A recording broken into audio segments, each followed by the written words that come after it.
সলফে সালিহিনগণ রমাদান মাসের এই বিষয়টিকে এত বেশি গুরুত্ব দিতেন যে রমাদান মাসের আগমনটাকেই তারা মানে আনন্দের সাথে সানন্দের সাথে সেটাকে গ্রহণ করতেন।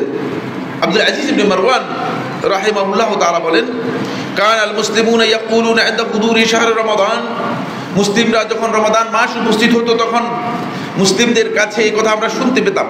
মুসলিম বলতে এখানে বোঝাচ্ছেন সালাফদের মধ্যে যারা জ্ঞানী ছিল তাদেরকে বোঝাচ্ছেন।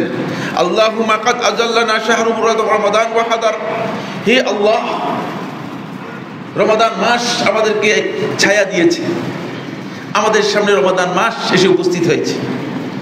ফাসালহু লানা, সুতরাং রমাদান মাসটা আমাদের জন্য সহজ করে দিন। আমিন বলতে অসুবিধা আছে কিনা? না, এটা দোয়া, সালাফদের দোয়া বলতেছি। ওয়াসাল্লিমনা ফিহি, আর আমাদেরকে এর মধ্যে সুস্থ এবং ভালো রাখুন। ওয়ারযুকনা সিয়ামাহু ওয়া কিয়ামাহ, এবং এর সিয়াম এবং কিয়ামের আমাদেরকে তৌফিক দিন।